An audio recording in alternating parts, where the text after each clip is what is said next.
వసుదేవసుతం దేవం కంసచాణూరమర్దనం దేవకీ పరమానందం కృష్ణం వందే జగద్గురుం. శ్రీ రాధాకృష్ణాభ్యాం నమః. హ్రీంకారాసనగద్భితా నలసికాం సౌహక్లీం కళాం బిభ్రతీం సౌవర్ణాంబరధారిణీం వరసుధాధౌతాం త్రినేత్రోజ్వలాం వందే పుస్తకపాశమంకుశధరాం స్రగ్భూషితాముజ్వలాం త్వాం గౌరీం త్రిపురాం పరాత్ప్రకలాం శ్రీచక్రసంచారిణీం. ఓం శ్రీ విజయవాడ కనకదుర్గాదేవ్యై నమః. శ్రీ దుర్గామల్లీశ్వరాభ్యాం నమః. ఇప్పుడు మనుషులంతా కూడా లక్ష్మీదేవి కావాలని అందరూ కోరుకుంటూ ఉంటారు. డబ్బు కావాలి ప్రతి ఒక్కళ్ళకి కూడా. ధనమూలం ఇదం జగత్ అన్నారు. డబ్బులు లేకపోతే అడుగు తీసి అడుగు ముందుకు వేయలేము. ఆర్టీసీ బస్ ఎక్కాలన్నా ట్రైన్ ఎక్కాలన్నా డబ్బులు లేదే కుదరదు. పాల బిల్లు, కరెంటు బిల్లు, రోడ్డు మీద నడవడానికి ట్యాక్సు, ఇంట్లో ఉండడానికి ప్రాపర్టీ ట్యాక్సు, ఇలా ఏది చూసినా సరే డబ్బులతోనే ముడిపడి ఉంది. ఆఖరికి భార్యను పెళ్లి చేసుకునేటప్పుడు కట్నాలు ఇచ్చి చేసుకోవాల్సి వస్తుంది. కట్నాలు తీసుకుంటున్నారా లేదా? మరి ఉదారంగా భార్యలు పాపం వాళ్ళకి ఏదో ఫేవర్ చేసినట్టు మగవాళ్ళు బిల్డప్ ఇవ్వకూడదు. కట్నాలు తీసుకుంటున్నారు. కాబట్టి అడుగునా కూడా ఇంకా న్యాచురల్ ప్రేమ ఎక్కడ ఉంది కట్నం తీసుకున్నప్పుడు? కాబట్టి ఈ విధంగా ప్రతి సంఘటనలో బిడ్డలు కూడా వాళ్ళ చదువుల కోసం బిడ్డల తల్లిదండ్రుల దగ్గర వాళ్ళు వింటూ ఉంటారు. ఆ తర్వాత ఇంటర్ డిగ్రీ అయిపోయిన తర్వాత అప్పుడు చూడండి, ఇంటర్ అయిన పెళ్ళి అయిన తర్వాత మిమ్మల్ని చూస్తారా లేదా, ఓల్డేజ్ హోముల్లో నిర్దాక్షిణ్యంగా జాయిన్ చేసేసేటటువంటి వాళ్ళ ఎక్కువ మంది అయిపోయారు. సో దీన్ని బట్టి మనకేం కావాలండి? ధనం కావాలి. ధనం కావాలంటే అదృష్టం పట్టాలంటే మన కర్మలు కరెక్ట్గా ఉండాలి. బుద్ధి కర్మానుసారిని పూర్వజన్మ కర్మలను బట్టే మనకు సంపదిస్తుంది. అందువల్ల నేను మీకు ఒక 5 లక్షణాలు చెప్తాను డబ్బు వచ్చేటటువంటి విధానంలో. లక్ష్మీదేవి మనకి కర్మలను బట్టే ఇస్తుంది. కానీ జగద్గురువైనటువంటి శ్రీకృష్ణ పరమాత్మల వారు కుచేలుణ్ణి ఎలాగా, అతను గర్భదరిద్రుడు, రాధాదేవి శాపానికి గురైనటువంటి వ్యక్తి, వాడు రాధాదేవికి శాపం పెట్టడం ఏంటి? మనల్ని ఉద్ధరించడం కోసం సుధాముడు శ్రీకృష్ణ పరమాత్మ పుట్టాలి కాబట్టి రాధాదేవికి శాపం పెట్టేలాగా శ్రీకృష్ణ పరమాత్మ చేయించాడు లీల. ఎందువలన భూమి మీదకి మనము పరమాత్మ రావాలి, మనుషులను ఉద్ధరించాలని. లేకపోతే మనకు బృందావనంలో కృష్ణుడు రాధమ్మ దొరికేవాళ్లే కాదు. ఎప్పుడు దేవలోకంలోనే ఉంటారు వాళ్ళు, గోలోకంలోనే. మనం గోలోకం వెళ్ళలేం, కృష్ణ పరమాత్మను చూడలేం, అలాగే రాధమ్మతో మనం చూడలేం. అసలు అది లైఫ్లో జరిగే పని కాదు. అటువంటి పరమాత్మ, కరుణామయుడైనటువంటి శ్రీకృష్ణ పరమాత్మ మానవులకు కూడా మనం ఉద్ధరించాలి అని రాముడి రూపంలో, కృష్ణుడి రూపంలో మనకు భూమి మీదకి వస్తే హాయిగా మన భూమిని మీద కాలు పెట్టారు, మనతో జీవించారని మనం గర్వపడకుండా రాముడి మనిషేనండి, కృష్ణుడి మనిషేనండి, రాముడి దేవుడా, కృష్ణుడి దేవుడా అని బుద్ధి లేని ప్రేలాపనలు చేసేవాళ్ళ ఇంటికి అసలు లక్ష్మీదేవి రాదు.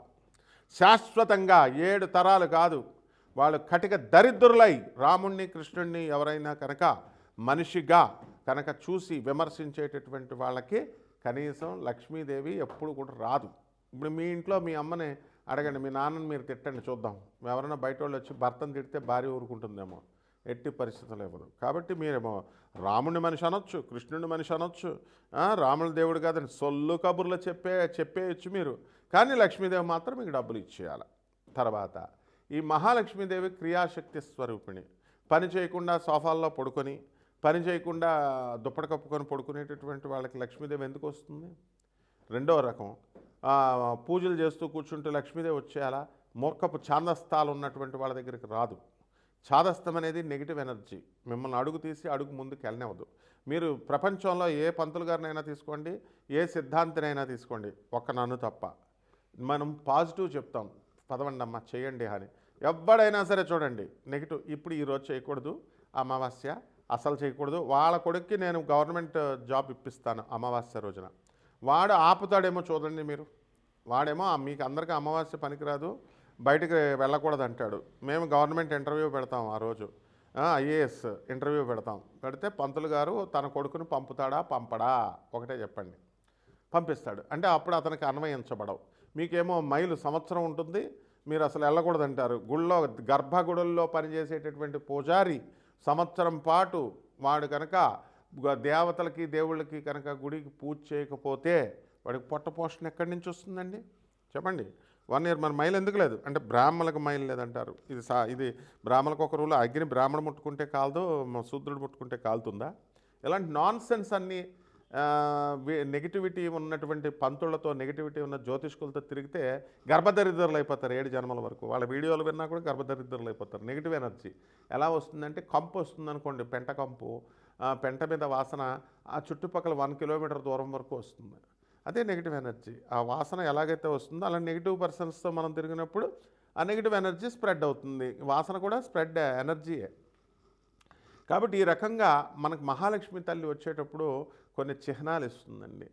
తెల్ల పావురాయిని పనికిరాదు, అవి రాకూడదు అని చెప్తున్నారు కదా. తెల్ల పావురాయిల, అలాగే ఈ పిచ్చుకలు, పక్షులు, నేచర్లో ఉన్నటువంటి పక్షులు ఇవన్నీ కూడా మన ఇంటి గోళ్ళ చుట్టూ తిరుగుతూ తెల్లవారు మనం తలుపు తీయగానే ఆ తలుపుల దగ్గర చక్కగా గింజలు తింటూ అక్కడ ఉంటున్నాయనుకోండి ఉడతలు, ఇవన్నీ కూడా మన చెట్టు మీద, మన ఇంటి ముందు చెట్ల మీద అవి ఉడతలు వెళ్తున్నాయనుకోండి, లక్ష్మీదేవి త్వరలో మనకు రాబోతుంది అని అర్థం. రెండవది తేనెటీగలు, అంటే చిన్నటి తేనెటీగలు కనుక మనకి పట్టినట్లయితే మన ఇంట్లో ఖచ్చితంగా మహాలక్ష్మీదేవి రాబోతుంది అని అర్థం. తర్వాత ఇక మూడవది ఏంటంటే, మనం సూర్యోదయానికంటే కూడా ముందే నిద్ర లేవాలి. ఎవరో వచ్చి అలారాలు పెట్టుకొని ఎవరో వచ్చి లేపితే కాదు, మనంతకు మనకే మెలకు రావాలి. బ్రహ్మ ముహూర్తంలో మెలకు రావాలి. ముహూర్తం వచ్చిన తర్వాత యూట్యూబ్లు మనం ఇది చేస్తున్నాం, వాట్సాప్లు పట్టుకొని గుడ్ మార్నింగ్ ఓం నమః శివాయ అంటూ మనం వీడియో తెలిసిన వాళ్ళకి మనం వాట్సాప్ మెసేజ్లు పెడతా ఉంటాం. ముసలాళ్ళు అయిపోయిన తర్వాత ఏమవుతుందండి, ఇంకెవరు ఉండరు కాబట్టి ఓం నమః శివాయ, ఓం నమో నారాయణాయ అని పెడతాం. అదే వయసులో ఉన్న వాళ్ళంతా ఏం చేస్తున్నారండి, ఫస్ట్ ఫోన్ కాళ్ళు, లేకపోతే ఫస్ట్ వాట్సాప్లు, ఇవన్నీ కూడా ఫ్రెండ్స్కి, బాయ్ ఫ్రెండ్స్కి, గర్ల్ ఫ్రెండ్స్కి, వీళ్ళకి పెట్టుకుంటారు. వీళ్ళ మామూలు మనుషులయ్యా. రాధాకృష్ణులకు పెట్టుకోండి, రాధాకృష్ణుల స్మరణ చేయండి, బాబానాం కేవలం అని స్మరణ చేయండి, మీకు మహాలక్ష్మి వస్తుంది. ఎవరైతే వాట్సాప్ల్లో లేవగానే మానవులకి వాట్సాప్ల్లో ఈ గురువులకు కాకుండా లవర్స్కి ఎవరైతే పెట్టుకుంటూ ఉంటారో వాళ్ళ నెగిటివ్ వైబ్రేషన్స్ మీకు వచ్చేస్తాయి. వాళ్ళు మామూలు మనుషులు కాబట్టి. గురువు మనిషి కాదు. గురువు అంటే వివేకానందుడు, ప్రభాత్ రంజన్ సర్కార్, ఆనందమూర్తి గారు ఆనంద మార్గాశ్రమం స్థాపించిన ఆయన. అలాగే రామకృష్ణ పరమహంస, రమణ మహర్షుల వారు, వీళ్ళ ప్రవచనాలు వినాలి. అలాగే యూట్యూబ్లో ఉన్నటువంటి మిడిమిడి జ్ఞానం ఉన్నటువంటి వాళ్ళు చెప్పేటటువంటి ప్రవచనాలు కనుక వింటే లక్ష్మీదేవి దూరంగా పారిపోద్ది అనమాట. 7 తరాల వరకు రాదు. దీపం దేవుడేపు తిరగ పెట్టాలా, దేవుడేపు నీ వైపు తిరగ పెట్టకూడదా, వాస్తు ఈశాన్యంలో మూల చీపురులో కూడా పెట్టకూడదా, ఇలాంటి చెత్త అంతా వింటే లక్ష్మీదేవి ఎగిరిపోద్ది. ఇంటర్వ్యూలో మేము అడగం వాళ్ళ పిల్లల్ని, తోలు తీసేసే క్వశ్చన్స్ అడుగుతాం. చెప్పరా లా ఆఫ్ థర్మోడైనమిక్స్ చెప్పు, what is the 0th law of thermodynamics. ఏమో వాళ్ళ పిల్లలకు నేర్పిస్తాడు, మీకేమో చాదస్తాలు నేర్పిస్తారు. కాబట్టి బీ కేర్ఫుల్. అలాగే పాలు అమ్మేటటువంటి వాళ్ళు మనకి చక్కగా ఎదురొచ్చిన, మనకి శవము కనబడిన, అలాగే తెల్ల గువ్వపిట్ట మనకి కనబడిన, మన ఇంట్లోకి వచ్చిన, ఇవన్నీ కూడా మహాలక్ష్మి సంకేతాలు. నుదుట ఒక చక్కగా కుంకుమ పెట్టుకొని పుణ్యస్త్రీలాగా వచ్చినా సరే వాళ్ళు మన ఇంటికి వచ్చినాళ్ళు, మన మహాలక్ష్మి తల్లి త్వరలో వస్తుందని.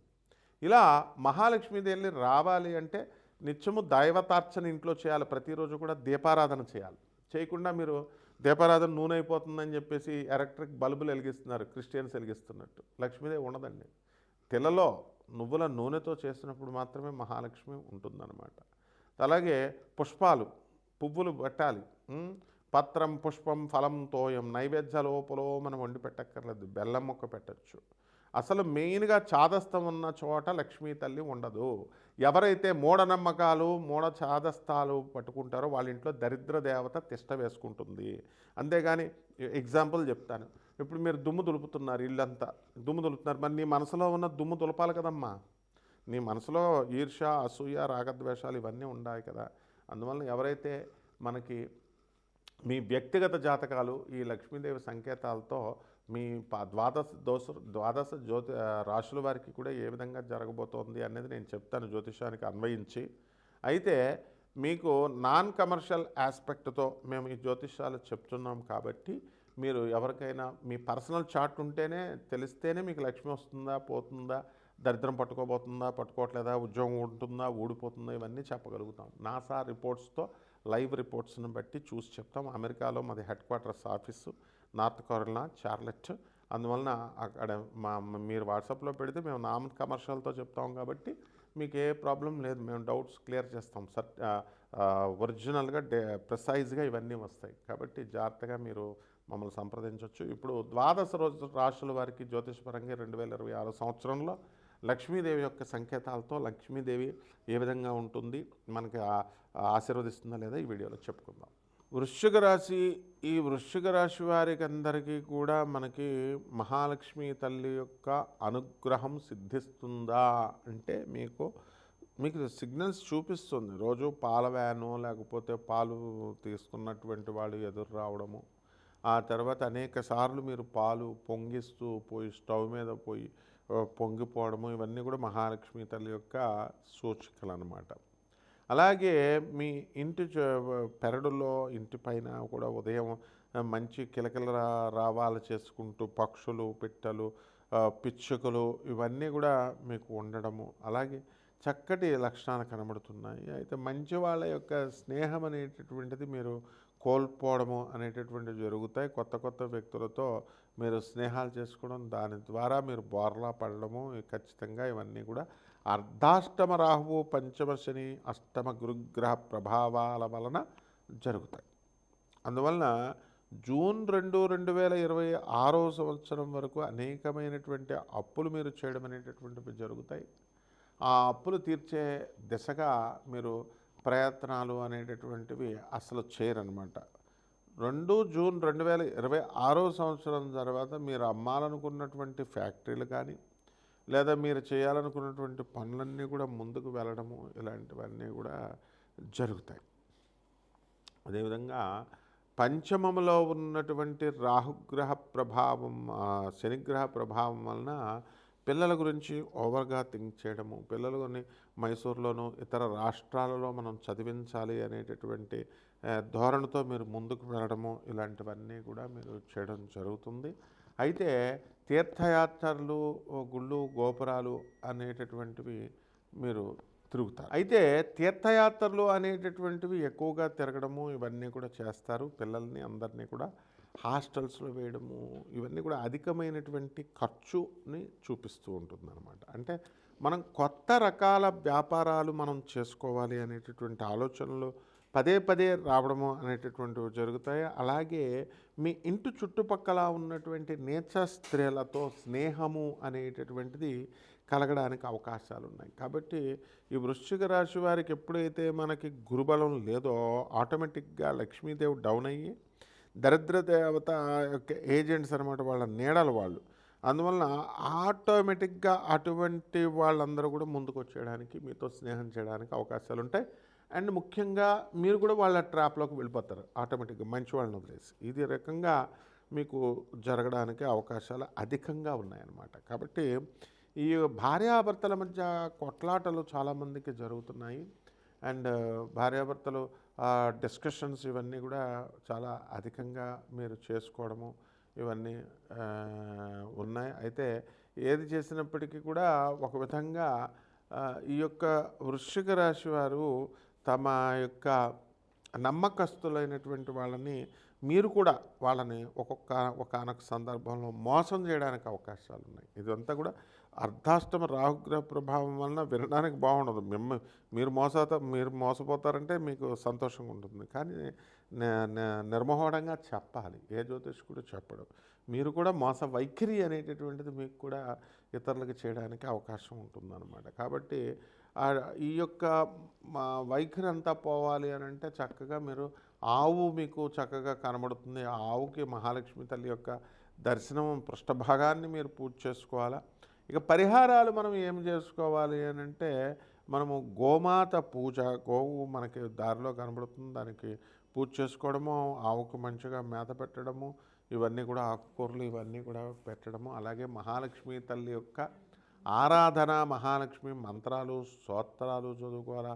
అలాగే శుక్రాచార్యుడి యొక్క మంత్రాలు, స్తోత్రాలు మీరు జాగ్రత్తగా చదువుకోవాలా. అలాగే బొబ్బర్ల కిలోంపావుల్ని తీసుకొని ఈ యొక్క తెలుపు రంగు వస్త్రాలని ఇచ్చి శుక్రవారం నాడు మనము దానం చేసుకోవాలి. ఈ రకంగా చేసుకుంటే బ్రహ్మాండంగా ఉంటుంది. మీకు కష్టాల నుంచి శుభమస్తు.